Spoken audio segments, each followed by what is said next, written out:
commencement, Dieu créa le ciel et la terre. Au commencement, Dieu créa le ciel et la terre.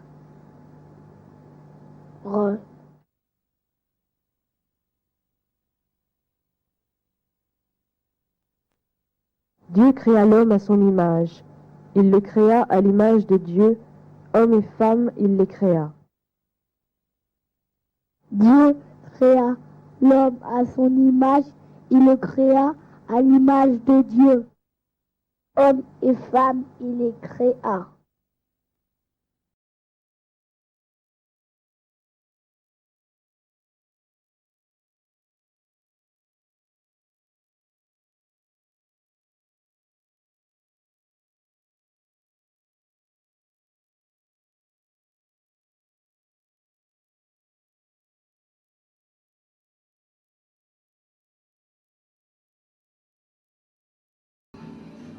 Lui, cet enfant, lui, l'empereur de la monarchie divine la plus ancienne au monde depuis Ori, petit-fils de Noé et souverain du royaume de Kush. Lui, Djeti, homme-dieu du continent noir. Tafari Makonnen est né le 16 mai 1884 selon l'ancien calendrier julien ou d'après l'actuel calendrier grégorien le 23 juillet 1892 durant une forte tempête de pluie. C'était l'hiver éthiopien. Son pays vivait l'une de ses pires sécheresses entraînant une famine répandue sur tout le pays. À ce moment, traversa un éclair lumineux et la pluie se mit à tomber. La pluie est un trésor à Ejarzagoro dans la province du Harar. Comme pour la plupart des peuples vivant sur une terre desséchée et assoiffée de pluie, la tempête fut considérée comme un bienfait, une bénédiction. Un fils fut donné à sa mère Lady Yoshizo Yeshimabet et à son père le Ras Makonnen. Il fut nommé Tafari et plus tard reçut le titre éthiopien de Ras. À travers la connaissance que le peuple avait des prophéties, les éclairs, l'orage, étaient des manifestations parfaitement appropriées pour sa naissance. Mais avant sa naissance, se disaient ces mêmes prophéties, une grande famine sévirait pendant 3 longues années. Ce retour de 2 saisons de pluie dans la même année confirma l'identité et la destinée de l'enfant. Le peuple qui marche dans les ténèbres voit une grande lumière. Sur ceux qui habitent le pays de l'ombre de la mort, une lumière resplendit. Car un enfant nous est né, un fils nous est donné, et la souveraineté reposera sur son épaule. On l'appellera admirable, conseiller, Dieu puissant, Père éternel, Prince de la paix. Renforcer la souveraineté et donner une paix sans fin au trône de David et à son royaume. L'affermir et le soutenir par le droit et par la justice, dès maintenant et à toujours. Voilà ce que fera le zèle de l'Éternel des armées. Quelques jours après sa naissance, lorsque son père se trouvait en sa présence, son père offrit une prière solennelle pour chacun des 8 enfants l'ayant précédé et qui étaient morts à leur venue au monde. Dans le cœur du peuple présent, il était en droite ligne pour être leur futur empereur, peut-être un jour ou pour toujours. Les gens du peuple savaient que son père, le Ras Makonnen, gouverneur de la province du Harar, nommé par Ménélique II, empereur d'Éthiopie dont il fut le cousin, son père serait probablement successeur au trône, l'empereur n'ayant pas de fils lui-même. Son père en était digne, à travers les multiples services qu'il rendit à l'Éthiopie, notamment pendant la bataille d'Adawa. En 1896, 10 ans à peine après le partage de l'Afrique à la conférence de Berlin, 5 ans après que l'empereur Ménélique II d'Éthiopie eut adressé une lettre de protestation aux puissances européennes contre ce découpage,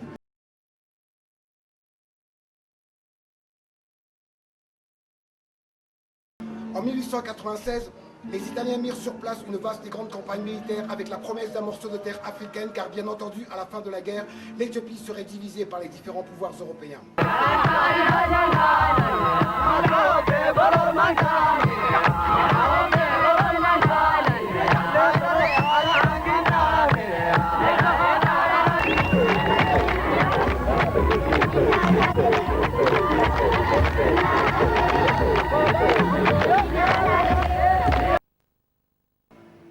La bataille eut lieu à Hadwa. L'empereur rencontra les Italiens avec 90 000 soldats aux pieds nus, des troupes de porteurs de lance, mais par-dessus tout l'immense bravoure, le courage, mais aussi un sens spécial de la mission, protéger la terre natale et préserver son indépendance historique et dans le monde.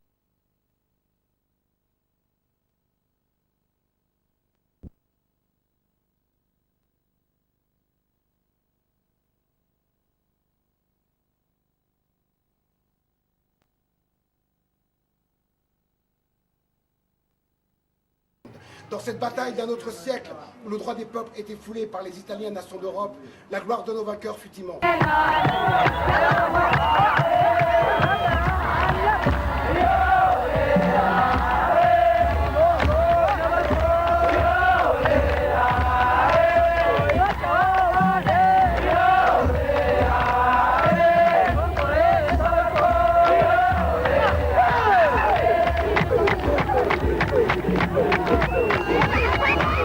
12 000 ennemis tombèrent, 4 000 furent capturés. L'Italie fut humiliée notamment par la prise du général Albertoni qui fut prisonnier. Après la victoire de Noa, l'Italie signa un traité de paix avec l'Éthiopie. Cette invasion qui eut lieu en 1896 est l'une des nombreuses tentatives orchestrées par les Italiens dans leur désir d'occuper l'Éthiopie, seul pays du continent africain à ne jamais avoir été colonisé. The day after the victory had tremendous resonance throughout Africa. Throughout colonial Africa, West Africa, South Africa, in virtually all parts, including, such places as the Caribbean, was talked about, celebrated in a very big way. And what attests to the strength of the reaction it elicited throughout the African world is the anxiety it created in colonial capitals everywhere.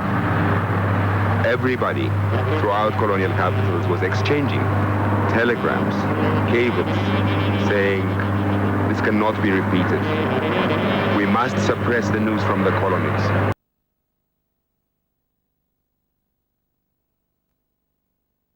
Son père, général en chef de l'armée éthiopienne, brillant stratège et militaire, reçut l'admiration de l'empereur. Ces sentiments se traduisent par ces phrases dites par l'empereur. Nous avons combattu comme père et fils, tous les deux. Père et fils ne seront à partir de ce jour et désormais. Son père, par ses nombreux voyages à travers l'Europe, fit prendre conscience à l'empereur Ménélique II de l'importance pour l'Éthiopie d'ouvrir sa culture au monde et de développer son économie si l'Éthiopie désirait sortir de son état féodal et se joindre à la moderne famille des nations. L'une des clés fondamentales pour atteindre ce succès passant par l'éducation généralisée du peuple. Peu de temps après sa deuxième année, sa mère, Lady Ozilo Yeshimabet, mourut lors d'une ultime fausse couche. Son père, un homme plein d'amour pour lui, mais extrêmement réservé, souvent absent pour des raisons officielles, décida qu'il devait bénéficier d'une éducation dite de type traditionnel et d'une éducation. Vers sa 13e année, son père, accrédité par l'empereur Ménélique II, le nomma à un poste honorablement symbolique dans la province du Harar. Une année après, en 1906, son père mourut avant qu'il ne fût promu héritier du trône. La mort subite de son père l'écartait un peu plus de la ligne de succession. La vie dans la cour royale n'était qu'intrigue et jalousie, et cela se traduisait par des pouvoirs sans limite des chefs provinciaux et chefs féodaux qui luttaient entre eux pour le pouvoir et gardaient le pays sous un Moyen-Âge esclavagiste. Alors que Tafari Makonnen était gouverneur de la province du Sidamo, l'empereur Ménélique II décida qu'il était politiquement prêt pour prendre la responsabilité de la province du Harar, l'une des plus grandes de l'empire éthiopien, la province où il est né, la province à laquelle son père fut totalement dévoué. Sa décision fut prise d'en faire une province modèle, phare d'un pays comme l'Éthiopie, un pays enfoui dans le passé, avec coutumes et croyances tribales, où les maisons et le pain sans levain n'auraient pas paru étranges au roi David ou au roi Salomon. Une telle nation ne pouvait du jour au lendemain devenir une nation moderne. Eh bien, la première marche se fut posée sur l'heure. Une province où les gens se prennent par la main, sortant des ténèbres du passé pour entrer dans des jours lumineux.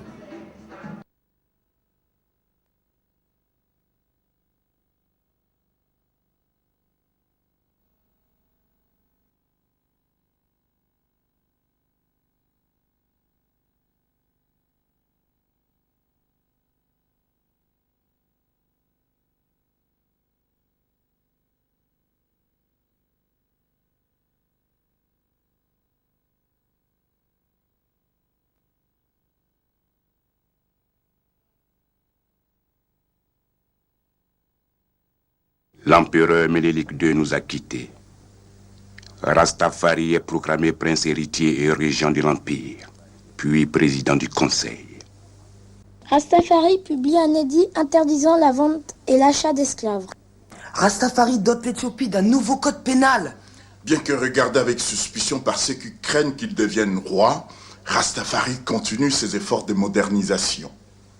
Les prêtres de l'église orthodoxe éthiopienne, religion dans laquelle Rastafari avait été élevé, étaient loyaux mais opposés à l'éducation. Ils refusaient toutes nouvelles idées qui ne correspondaient pas à leurs 3 millénaires de vieux concepts et d'anciennes pratiques. La Première Guerre mondiale était à son terme. Rastafari, qui était le vrai dirigeant de l'Éthiopie, décida d'écrire au Britannique George V.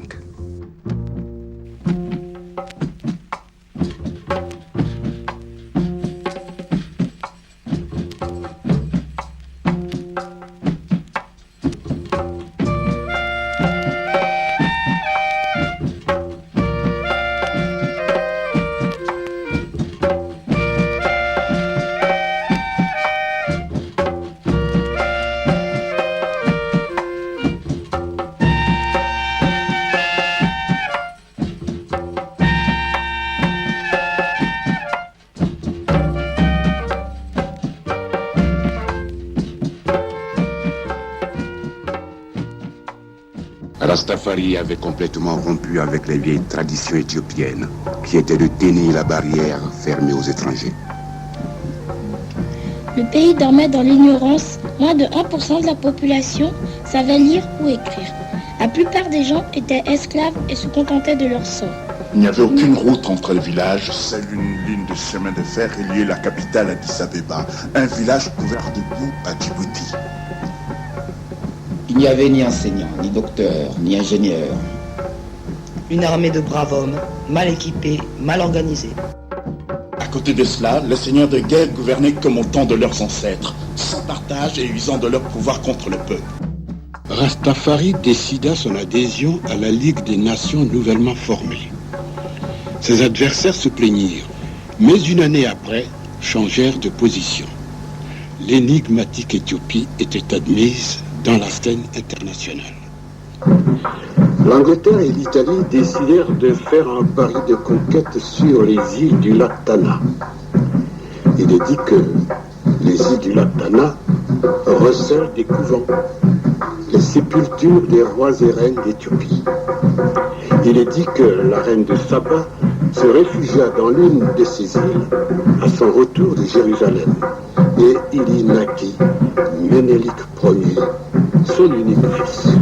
Ils ne consultèrent pas le gouvernement éthiopien. Rastafari protesta à la Ligue des Nations.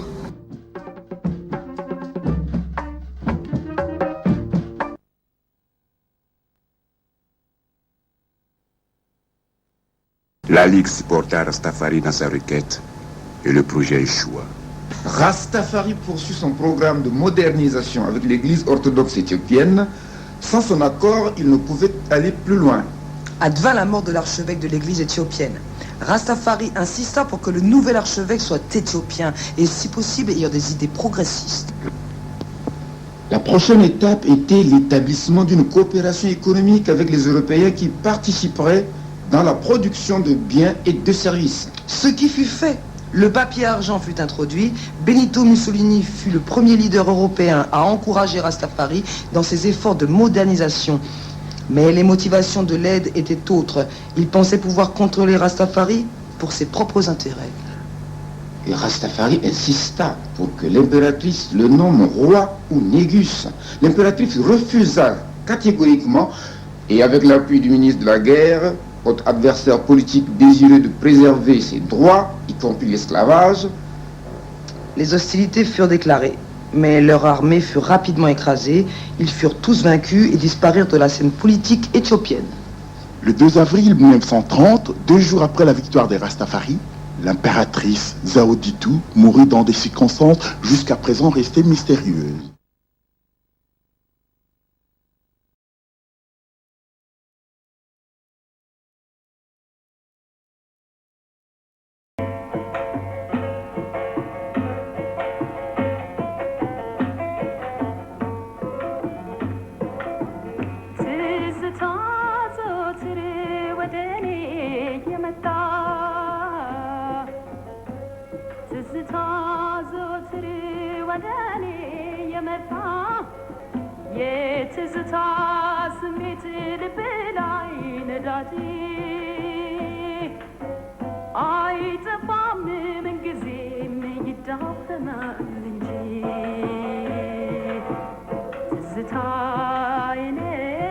Zita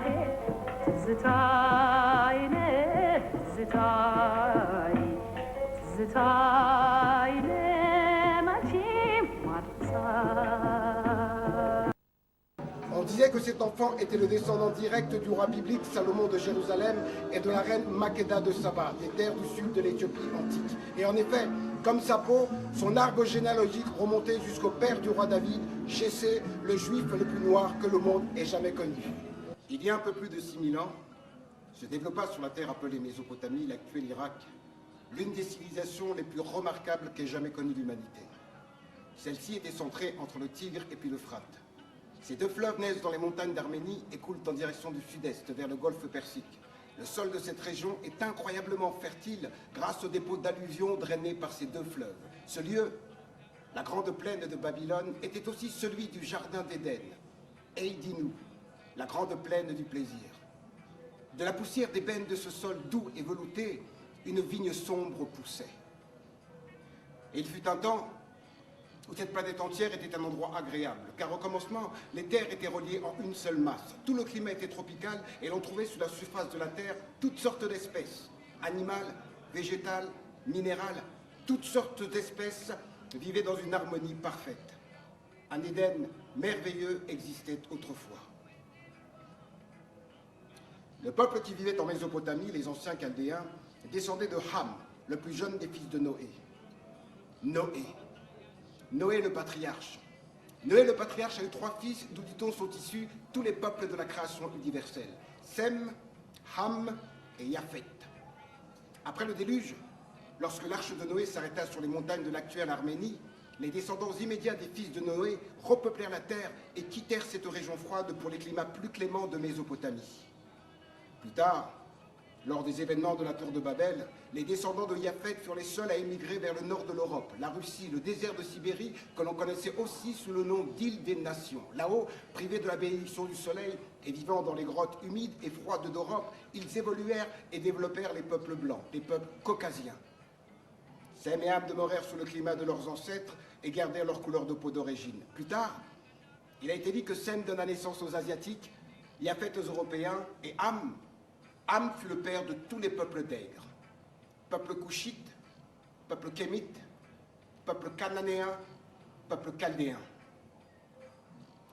Pour les historiens grecs et romains, pères de la civilisation occidentale, le mot Aéthiopia, pays des peuples au visage brûlé, ce mot Aéthiopia, qui a donné le nom Éthiopie, évoquait toute l'Afrique et toutes les régions connues du monde occidental où vivaient des peuples nègres. Du sud de l'Égypte jusqu'aux Indes, en passant par l'Asie mineure, toutes ces populations étaient de couleur nègre, la couleur originelle de l'homme sous un climat tropical. Dans l'Antiquité biblique, il existait 2 civilisations éthiopiennes, l'Éthiopie de l'Est et l'Éthiopie de l'Ouest. Il existait une civilisation éthiopienne en Mésopotamie du Sud, à Babylone, fondée par Nemrod. Mais le peuple de cette région n'utilisait pas de nom tribal, il prenait le nom des villes qu'il baptisait, ou bien celui d'un événement qui avait eu lieu à tel ou tel endroit. Dieu confondit la langue des peuples à Babel. Babel signifie confusion, c'est pour cela que cette tribu s'est fait appeler babylonienne et en référence au nom donné à la cité qu'ils ont bâtie. Parmi tous les anciens Chaldéens de Mésopotamie, Dieu choisit un homme d'où il voulait faire sortir une multitude de peuples. Dieu choisit Abraham. Abraham fut le premier Chaldéen à être appelé hébreu, ce qui veut dire transfuge, ou il a traversé. Abraham était un homme noir qui vivait à Our, en Chaldée. Sous l'appel du Dieu Tout-Puissant, Abraham quitte le territoire des Chaldéens et s'en va se réfugier à Canaan. Il a traversé l'Euphrate, le fleuve de Mésopotamie. Pour échapper à une famine, Abraham et moins d'une dizaine de familles hébreux doivent quitter le territoire de Canaan pour se rendre en Égypte. Protégé par Pharaon, et après avoir vaincu plusieurs rois, Abraham est béni par Melchisédek, roi de Salem et prêtre du Très-Haut. Après tous ces événements, l'Éternel Dieu fait de lui l'héritier de l'alliance divine, fondement de la théologie originelle. Ce monde doit être sauvé par la bienveillance de Dieu, et c'est le peuple hébreu des origines, dépositaire de la promesse divine, qui doit établir, en entraînant l'humanité tout entière, le règne de Dieu sur terre. La reconnaissance du Dieu unique, la fin des injustices et la paix universelle. De retour à Canaan, Abraham engendre Isaac. Isaac engendre Jacob, plus tard appelé Israël, ce qui veut dire Dieu combat, Dieu soutient. Pour échapper à une nouvelle famine, Jacob, Israël et moins d'une centaine de familles hébreux doivent quitter le territoire de Canaan pour se rendre en Égypte. Comme pour la plupart des peuples vivant en Égypte, les Hébreux étaient sous domination. Mais, des siècles plus tard, ils furent plus de 4 millions, hommes, femmes, enfants, à quitter l'Égypte, fort de sa culture, de sa religion et de ses caractéristiques physiques. Peu avant l'exode massif de cette descendance au sang africain mélangé, Jacob Israël engendra une fille, Dina, ainsi que 12 fils. Ruben, Siméon, Lévi, Juda, Issachar, Zabulon, Dan, Gad, Asher, Nephtali, Joseph et Benjamin. Les 12 fils d'Israël, les 12 fils des 12 tribus d'Israël. Depuis ces temps anciens, les descendants d'Abraham ont été divisés en 12 tribus, les 12 tribus d'Israël, maintenus sous domination égyptienne, mais choisis par Dieu pour être l'exemple vivant d'une nation vertueuse et juste sur terre, gardien de l'éthique morale universelle. Unifiés et sortis du pays d'Égypte sous la vigilance de Moïse, serviteur de Dieu, chacune de ces 12 tribus humaines portait le nom de l'un des 12 fils d'Israël. Chacune de ces 12 tribus humaines était associée à un certain mois de l'année, symbolisée par une certaine couleur, enduite, dotée d'une certaine bénédiction secrète, afin que l'essence de chacune de ces 12 tribus humaines soit représentée dans le schéma cosmique. Car chacune de ces 12 tribus humaines correspondait à chacune des 12 constellations dans l'univers, tour à tour visitées par le Soleil.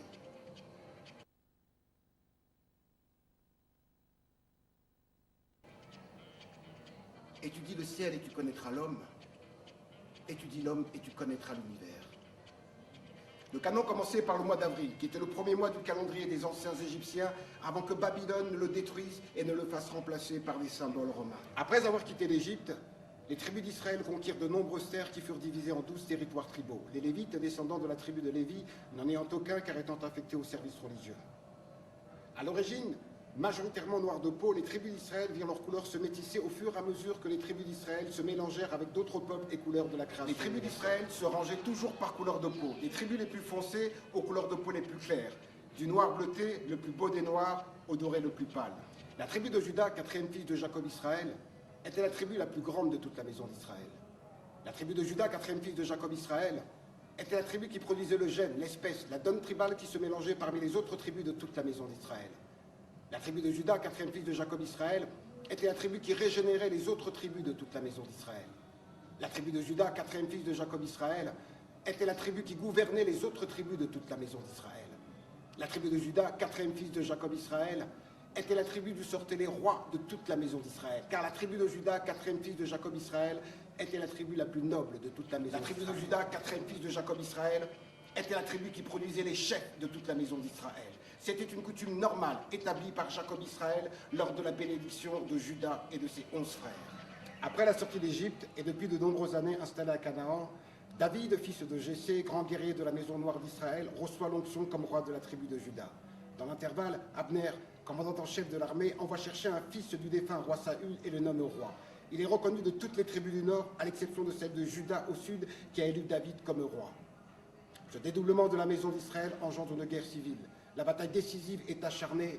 David impose la force de son armée. Tous les anciens d'Israël et tous les chefs des tribus vinrent auprès de David et il conclut une alliance avec eux devant Dieu. Ainsi, il reçoit l'onction et devint roi de toutes les tribus d'Israël. À peine monté sur le trône, le roi David se propose de faire d'Israël un État vraiment puissant. Le roi David entreprend comme premier objectif la conquête du territoire où s'élève la montagne de Sion. Plus tard, viendra le moment de construire une grande cité, Jérusalem, qui sera la capitale du pays. À l'intérieur des murs de cette ville, on y construira un temple grandiose pour y déposer l'arche de l'Alliance, possession d'une valeur exceptionnelle car elle contient les tables de la loi dictées par le Seigneur à Moïse et représente une garantie de la protection continuelle de Dieu sur tout le peuple. Le roi David fait d'Israël un État vraiment puissant. Le roi David fait le recensement des habitants de tout le pays, donne aux tribunaux de nouvelles structures, réorganise l'armée, réunit en une sorte de parlement les divers représentants des tribus d'Israël et donne aux Lévites, descendants de la tribu de Lévi, des instructions pour les accomplissements des actes du culte. Il ne fut pas accordé au roi David d'accomplir une œuvre aussi grandiose et aussi sainte que la construction du temple, car ses mains étaient tachées de trop de sang des ennemis d'Israël. À un grand âge, le roi David mourut. Il avait été un homme d'état de génie, un habile guerrier plein de contrastes, mais toujours profondément humain. On lui doit d'ailleurs la plupart des psaumes encore présents dans la Bible. Salomon, son fils, lui a succédé. À peine monté sur le trône, Salomon doit subir une série de conflits armés pour venir à bout de ses adversaires dans la lutte pour le pouvoir. Au début de son règne, Dieu lui est apparu en songe et lui avait dit « Demande-moi ce que tu veux, je te le donnerai ». Salomon choisit la sagesse, de préférence à tout autre don, cela lui est accordé. Salomon dépasse tous les autres rois en richesse et en sagesse. Salomon unit solidement par son action les différentes tribus d'Israël et divise le royaume en 12 provinces. Les Lévites, descendants de la tribu de Lévi, n'en ayant aucun car étant affectés au service religieux. Salomon entreprend des relations d'amitié avec les peuples voisins et entretient une politique d'alliance avec leurs chefs. Il faut 7 ans pour venir à bout de la construction du temple. La parole de Dieu est alors adressée à Salomon. Cette maison que tu bâtis, si tu te conduis selon mes commandements, si tu accomplis mes décrets et observes mes ordres dans ta conduite, j'accomplirai la parole que j'ai dite à ton sujet, à ton père David. Je résiderai au milieu des fils d'Israël et n'abandonnerai pas Israël, mon peuple. Le roi Salomon assemble près de lui à Jérusalem tous les anciens d'Israël, tous les chefs des tribus et tous les chefs des familles des Israélites pour faire monter l'arche de l'alliance de la cité de David de Sion vers Jérusalem.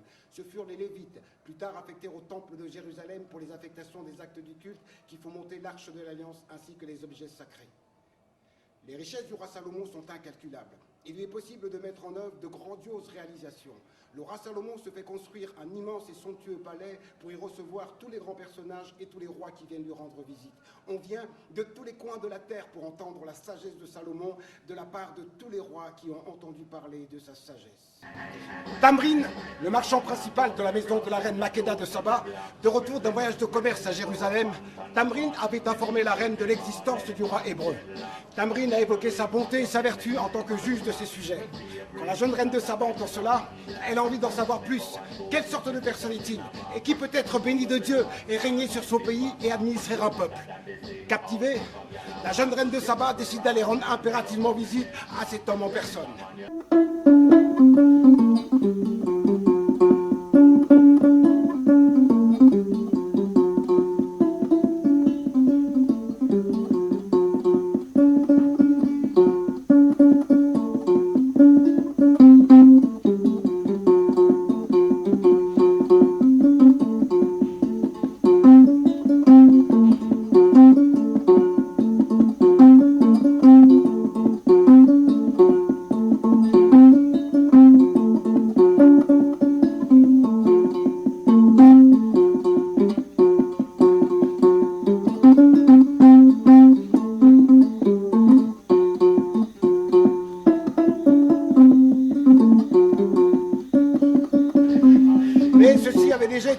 Dans la sagesse de Dieu et dans le Dieu soit loué pour assurer que le royaume de David existerait à jamais selon la parole du Seigneur.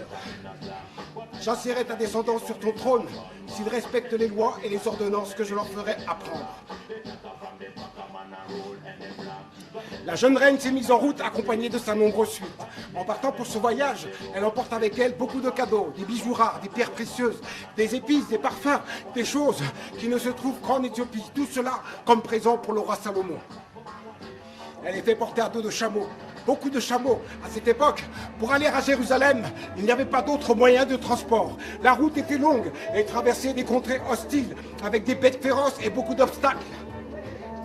Elle dut affronter des conditions climatiques tropicales difficiles et très très dangereuses.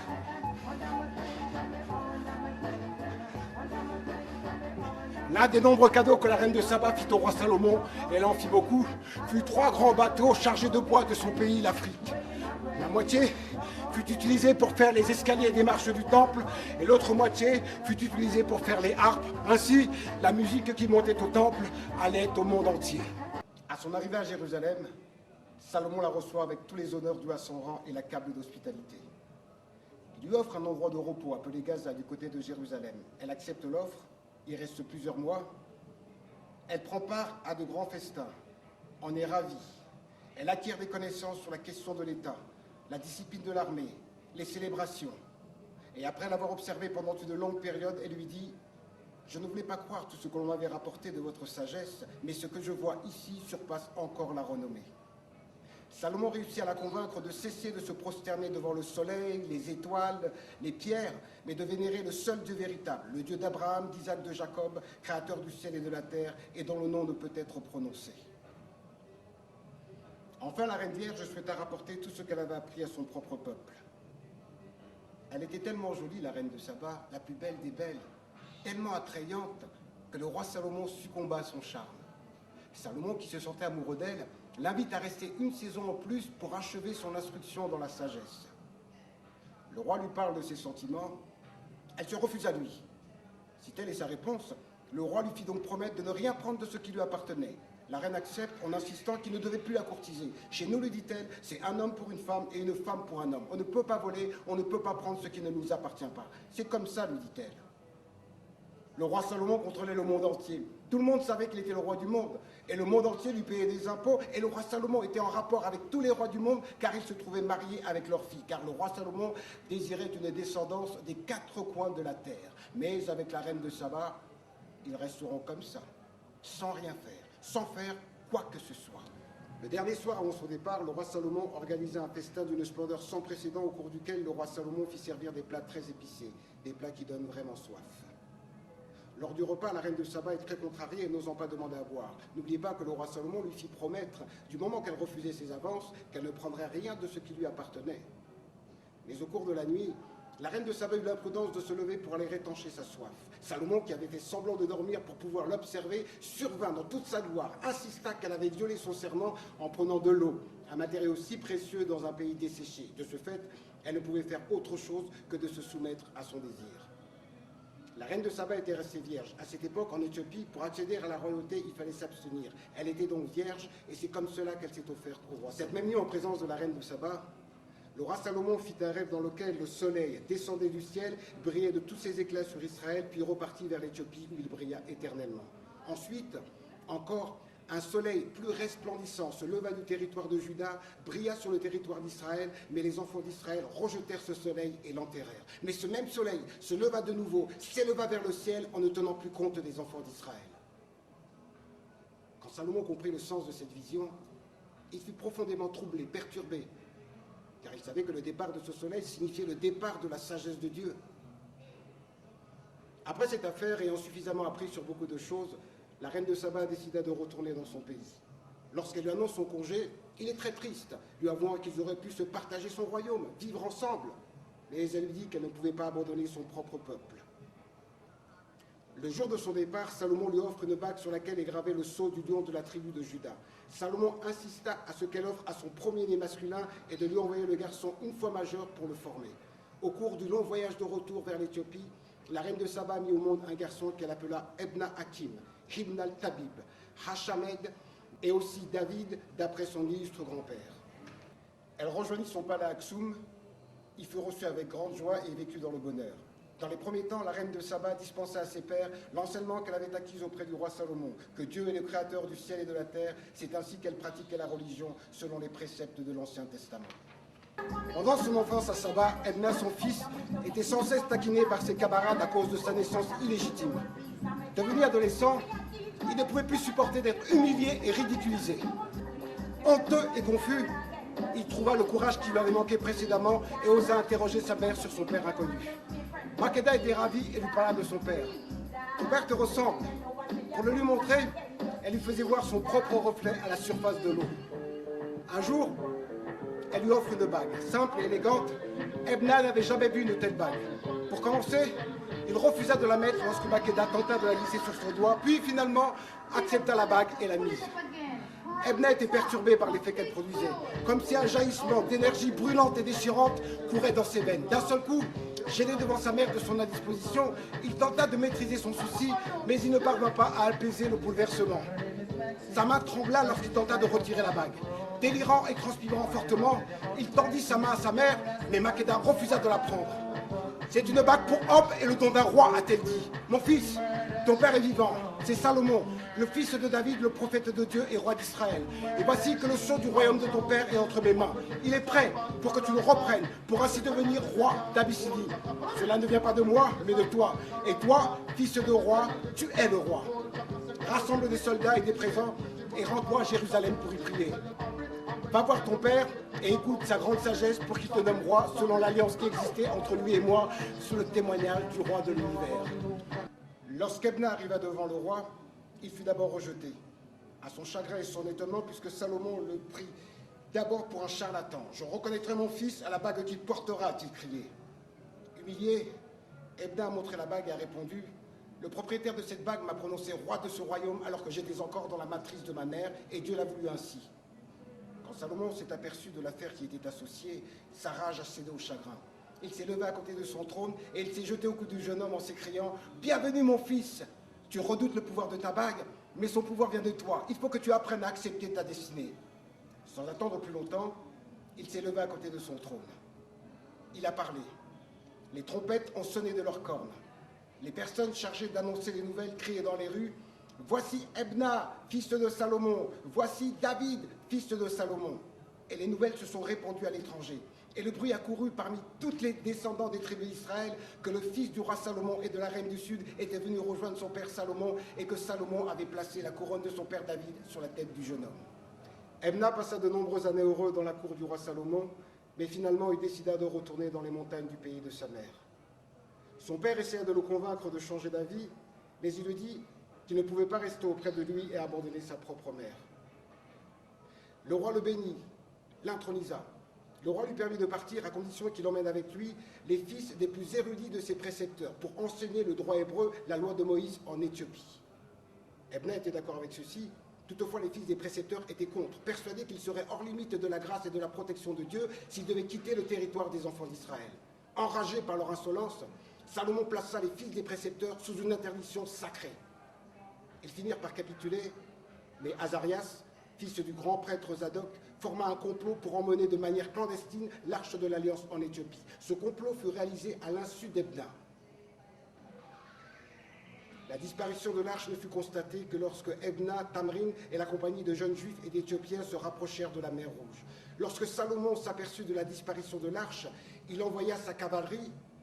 Or Dieu, fâché de la vanité et de la débauche de Salomon, fit que les voyageurs se sont avancés si rapidement qu'ils sont arrivés à leur destination plusieurs mois plus tôt que prévu. Le jeune homme arriva sain et sauf dans son pays et sa mère va à sa rencontre. Le cœur des Éthiopiens, Makeda, la reine de Saba, est toujours vénérée avec respect car c'est elle qui est à l'origine de la venue de l'arche de l'Alliance en Éthiopie. Tous se rappellent son nom et chaque année elle est célébrée lors de la fête de Sainte Marie de Sion. Elle était exceptionnelle. Elle était la descendante unique d'un roi qui lui inculqua les vertus militaires. Le jeune homme arriva sain et sauf dans son palais et sa mère abdiqua en sa faveur. Ebna, son fils, assuma le trône de David et le royaume d'Abyssinie appartint à tout jamais au trône de David. Ebna, portant la bague de Salomon, devint empereur en prenant le nom de Ménélique Ier, père de la dynastie salomonienne. Le Seigneur a juré au roi David quelque chose à laquelle il ne renoncera jamais. J'assiérai ta descendance sur ton trône s'ils respectent les lois et les ordonnances que je leur ferai apprendre.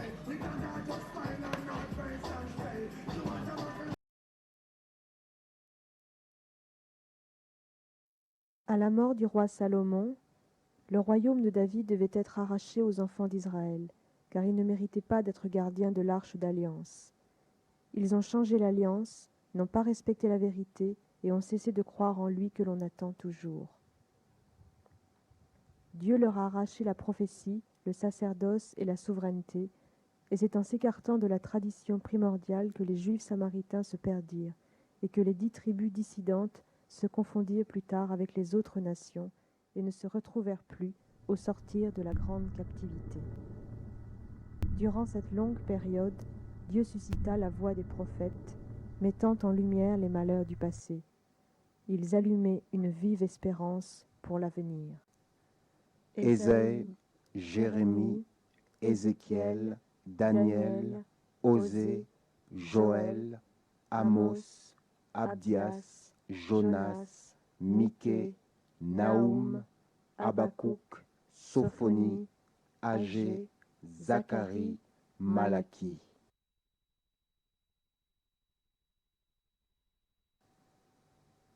Généalogie de Jésus-Christ, fils de David, fils d'Abraham. Abraham engendra Isaac, Isaac engendra Jacob, Jacob engendra Juda et ses frères. Jacob engendra Joseph, l'époux de Marie, de laquelle est né Jésus, qui est appelé Christ. Il y a donc en tout 14 générations depuis Abraham jusqu'à David, 14 générations depuis David jusqu'à la déportation à Babylone, et 14 générations depuis la déportation à Babylone jusqu'au Christ. Garde le commandement sans tâche, sans reproche, jusqu'à l'apparition de notre Seigneur Jésus-Christ, que manifestera en son temps le bienheureux et seul souverain, le roi des rois et le Seigneur des seigneurs, qui seul possède l'immortalité, qui habite une lumière inaccessible, que nul homme n'a vue ni ne peut voir. À lui, honneur et puissance éternelle. Edward said, "Thou art the conquering lion of the tribe of Judah, the elect of God, the light of this world, hold of the Trinity, masters of human faith, and the protector of mankind." Out of this dark continent come forth prophets. So a message that we brought to earth is come together, sister, brother. Time gliding on. Hear the voice of Ethiopia. Calls everyone. Ethiopia is for anyone that will accept and acknowledge out of this dark continent come forth prophets. Said I hear the words of a higher man say,